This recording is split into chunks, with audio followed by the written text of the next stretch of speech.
we're going to go ahead and we're going to make some chicken and gravy.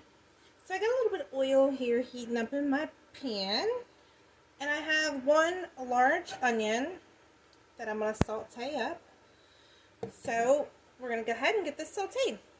Alright y'all, while this onion is getting fried up, what we're going to do here is I got about 6 chicken thighs. They're boneless, skinless. We're going to go ahead and put some oil on those, some olive oil. Okay, vegetable oil, whatever you got. And what I'm going to do is I'm going to put some onion powder on it. And it's much or as little as you like. Some garlic powder. Some pepper. Now you can do this to your seasonings to, you don't have to add it. You can, and then I'm going to use the all-purpose Greek seasoning because that's what we like. And I'm going to go ahead and toss this around. Alright y'all, so I got it pretty much mixed in there. Again, you're seasoned to your likings. So once this onion's fried, we're going to get these fried on both sides. Alright y'all, so these are getting brown. We're going to go ahead and add our chicken in here. So you just want to get our chicken in here. We're going to fry this up on both sides. Now you may have to do this in batches depending on how big your pan is. Okay? I'm going to go ahead and get this first batch browned up on both sides. But before I do that, I'm going to add a little bit of Worcestershire sauce to the pan here. Just a little bit.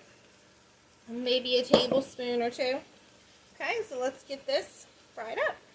So you just want to brown it on one side, flip it like I just did, and now we're going to brown this on the other side. And once this batch is done, I got a few more. If you got a bigger pan, that'll work well. But I don't, my other pan is dirty. So we're going to take these out, put them on a plate, and we'll get started on our roast. Alright y'all, so I'm taking out my last chicken breast here that I've browned. So now what you want to do is you want to take a 1/3 cup of flour. You want to sprinkle it in here. And you want to cook your flour until it's brown. Okay? Now if it's a little dry, just add a little bit more olive oil to it and that'll be just fine. Or you can use some bacon grease. But I just put a little bit of olive oil in here to loosen this up because chicken doesn't have a lot of fat to it. Right, so we got our flour pretty much cooked up. Now you're going to take about 3 cups of chicken broth or chicken stock, whatever you got. So we're going to go ahead and add our 3 cups of chicken broth or chicken stock in here. Okay, let me get the rest of that in here. Alright, so I got 3 cups of that in here. So what I'm going to do is I'm going to add another 1/2 cup because this is going to reduce. So I'm going to add a 1/2 cup. Let's get our 1/2 cup in here. Now what we're going to bring this to a boil here. And then once we bring this to a boil, we are going to add our chicken back in. Alright, so this is starting to come to a boil. So you want to add all your chicken back in here.